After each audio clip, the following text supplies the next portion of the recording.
Hey, welcome to my channel. My name is Sarah. Thank you so much for clicking on this video. We're looking a little rough today because I am doing a new foundation review and a concealer.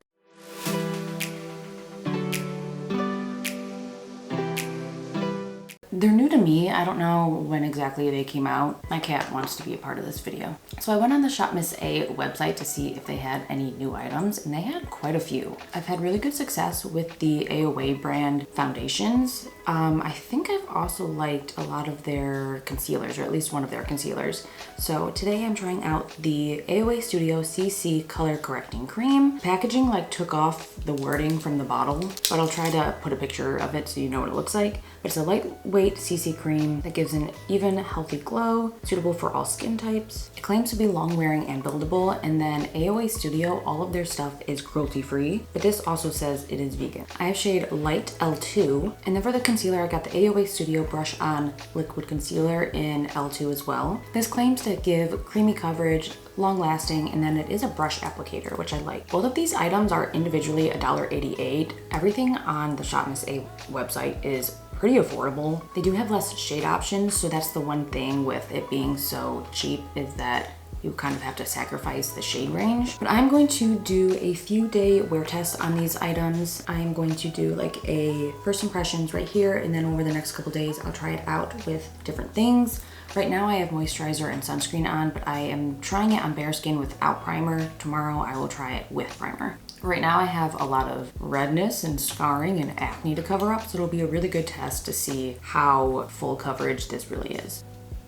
And I'm gonna be trying it with a brush on this side and then a sponge on this side just to see which one works better. Not the best shade match. Okay, on the brush side so far, it's looking like medium coverage. Still some redness coming through, but seem to cover it, my redness, at least a decent amount. Finish so far is looking fine. So I do have more acne and redness to cover up on this side, but like with most foundations, I'm getting much better coverage with the brush. The finish is a little bit better on the sponge side, but I'd much rather have the coverage right now, and it's not enough to really make a difference. So I'm going to see how buildable this is and go in with the brush on this side. Okay, that did help to build up some of the coverage to knock out some of the redness and acne, but it's still coming through quite a bit. I'm gonna give this a minute to set down, and then I'm gonna try adding another layer with the sponge to try and get it to build up. And although the sponge doesn't get as great of coverage as the brush, I'm worried with the brush, adding on multiple layers, it'll just make it look too cakey, too makeup-y. I'm gonna add some on both sides. So this is not a great shade match for me, but it would work for when I have self-tanner on. Okay, it is a little bit buildable for coverage, but I wouldn't say you could get full coverage with this. It doesn't claim to though, it just says it's buildable and long wearing. The finish is pretty nice though. It is pretty dewy, as you can tell, and it looks nice on the skin, even with all of my texture and redness. I'm gonna try the concealer now.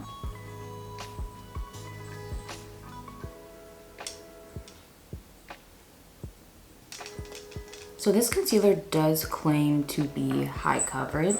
I don't feel like I'm getting that. I do have quite a bit of darkness underneath my eyes as it is, so I do tend to need a higher coverage concealer, but I feel like this is not looking great.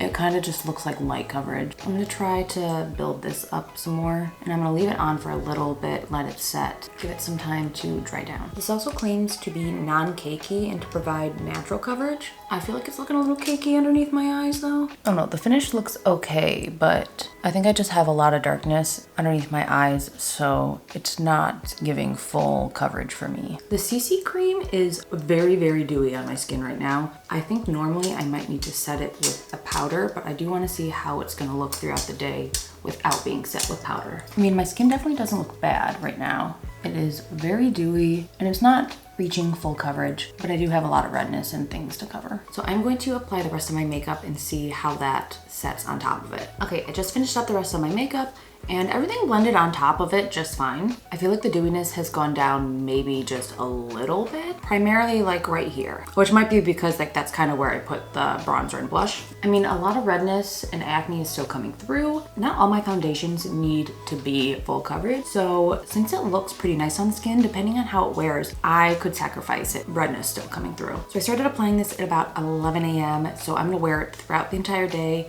and check in at the end of the day, maybe midday, to see how it is wearing, if it's wearing off, if it's looking cakey, and I will let you know. So I completely messed up. I forgot at the end of the day to film what the foundation looked like. I didn't realize it until I was washing my face and I was like, oh my gosh. I don't have a video of it, but it looked pretty good by the end of the day. It still looked like it had decent coverage over the redness and the acne, but a little bit less, but about the same. It didn't look cakey, but I will be showing more days. So, oh, what the heck? I don't know why it's looking a little discolored right there. That's odd, but I am wearing it again today. This is definitely not the right shade for me, even though I'm pretty sure I'm L2 in their other foundations, and I'm pretty sure I double checked that to make sure I was getting a good shade match.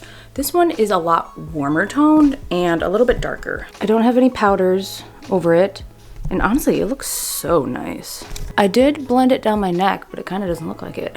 My face has also been extra red lately since I've been on Accutane and I've been like purging. The concealer looks pretty good, I think. Like you can definitely tell the darkness is still coming through, and there is some creasing, but I get creasing with literally every single concealer I use. Like I have not found one that doesn't crease at all on me, because I mean I have creases there. So there is still some darkness coming through, but it looks better than it does the other day, I think. This one kind of dries down a little fast, so you want to blend it out kind of quickly, but you want it to set for like, I don't know, I gave it like 10 seconds to set, but anything more than that, I think it would become difficult to blend out. But I think as far as foundation and concealer goes, it looks pretty natural on the skin. Like it doesn't look too cakey or like it's like building up in my pores. It definitely has that dewiness. Obviously the redness is still coming through. I only did one layer today, so I didn't try to cover that up too much. Yeah, this is what it looks like. It's only been on for about 3 hours at this point, so we'll have to see how it looks throughout the day. But this is where we're at. All right, I nearly forgot again to check in before I wash off my foundation. So I just want to show this. Obviously I don't have natural light for this view. I just have like my ring light on. I'll zoom in. It looks okay. I don't know if it's picking it up. There it is. It does look a little weird in some of the areas where I might be a little bit dry. Since I am on Accutane, my skin has been drier than usual. I wouldn't say it's been dry. I'd still consider it normal / oily, depending on like which quadrant of my face, but it seems to be looking a little bit dry, just like around my mouth area, which my lips are obviously so dry from the Accutane, and like around my mouth it's drier, and it was picking at my skin a little bit. So it has worn off a little bit. It's been on for 8 or 9 hours at this point. I mean, it doesn't look too bad. It definitely has lost some of the coverage. Under eyes are looking not too bad, honestly. Kind of standard. I mean, I feel like the darkness may be coming through a little bit more underneath my eyes, but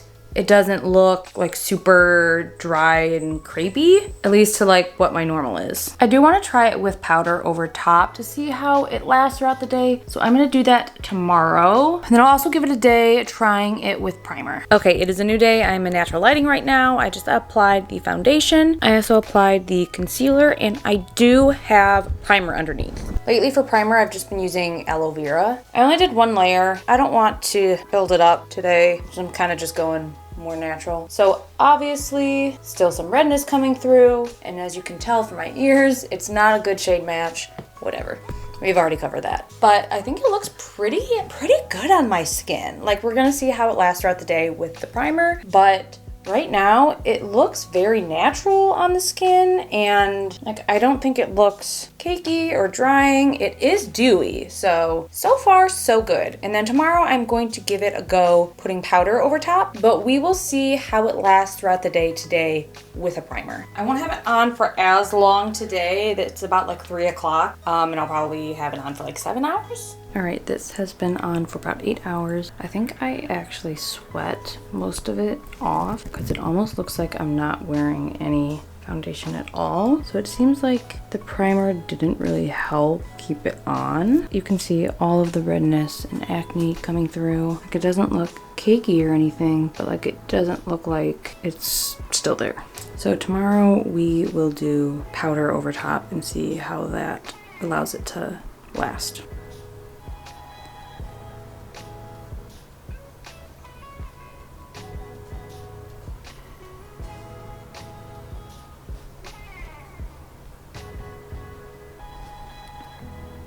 So it's definitely clinging to some dry patches, but it was powder, so it looks a little bit more makeup-y, but I am also admitting powder is extra makeup on top. I do think it helped it last as far as the coverage. I feel like the redness is definitely more covered up at the end of the day than it was yesterday without. It's honestly not looking too bad.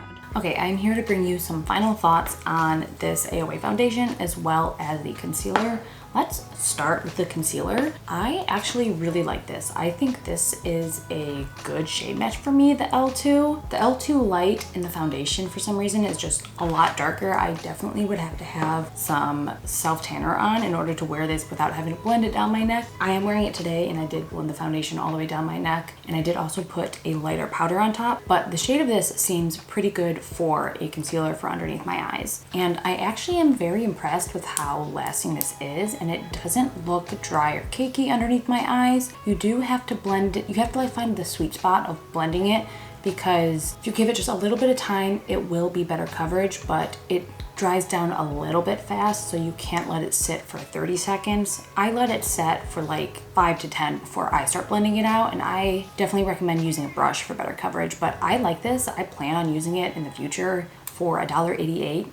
It's tremendous. It is creamy, it is long lasting, at least for me. I did mention it creased underneath my eyes a little bit, but that is something I experience with every single concealer so far in my life, because I just have creases underneath my eyes, so things naturally with facial expressions, it's gonna get in those lines and crease. I also like the applicator. It makes it pretty easy to control the amount of concealer that comes out, especially given the price. This I very highly recommend. Like, it might not give you the ultimate full coverage underneath your eyes, but it gives decent coverage. There's obviously still darkness underneath my eyes. Some of that is this mascara that I'm wearing, but as far as how it looks underneath my eyes, I think it looks pretty good. I wish I hadn't put on this mascara, because this mascara does transfer down quite a bit, but it makes your eyes look more awake. I'd say it's like medium coverage for underneath your eyes. So this, I think I would repurchase, especially given the price. I say, why not try it? Now on to the main event, the AOA CC Cream. So some of the claims is that this is going to be lightweight, which I would agree with. I didn't feel like I could feel it on my skin. It didn't feel heavy at all. As far as the longevity, I wouldn't think it lasts all day. So that could be for a couple reasons. It is very dewy, a little too dewy for me. I definitely appreciate wearing this with a powder foundation or something, some kind of powder over top in order to set it so that it's not as dewy, but then it also lasts better throughout the day. It wasn't completely worn off by any means. I did show the video of how it looked at the end of the day. So it's not bad. It's just not gonna look as good as when you apply it. I think with powder, I get decent longevity with it. So I would recommend, if you have a tad bit oilier skin like I do, that you would use it with a powder. I think the listing did say it was specifically supposed to be long lasting. So if that is true, I wouldn't say it's anything extraordinary. I don't know if you'd want to wear this on a day that's going to be really long. Like I already mentioned, it did feel a little too dewy for me. You might like that, but for me, I just felt like I looked a little too shiny. As far as the coverage, I would say this is a good medium, but you can build it up to medium high-ish. If you have a lot of redness, acne, that I don't think you're gonna get full coverage with this. It didn't seem like I could build it up a little bit without having any issues with like the foundation pilling or looking bad, but it didn't seem to really cover up the redness completely that I would be comfortable calling it a full coverage foundation. I'd say even like medium high-ish. Like I wouldn't exactly say full medium high, but it's like getting there. I mean, the coverage is pretty good, and if you don't have a lot of redness, you don't have acne, then this would probably be great for you and be full coverage because it doesn't have to cover up as much. So overall with this foundation, I think given the super affordable price point, I would recommend this. I wouldn't say it's in one of my top favorite foundations by any means, but it's great for the price. It's very cheap. It looks pretty good on the skin. It offers decent coverage. I will have to mix in some of my white mixer in order to wear it and look more natural. I think given everything I've already mentioned, this is a pretty decent foundation, and I will wear it again in the future. This isn't one that's going to sit in the drawer and never get worn. And if I can get rid of this acne, hopefully I won't need full coverage. I am wearing it today and I didn't try to build it up, but you can see redness still coming through. I will link both of these products below if you want to check them out. If you enjoyed this video, I'd really appreciate if you could give it a like, subscribe to my channel, comment down below, do all of the things. Thank you so much for watching. Thank you for your support. Let me know if you have any questions, and I will hopefully see you in my next video.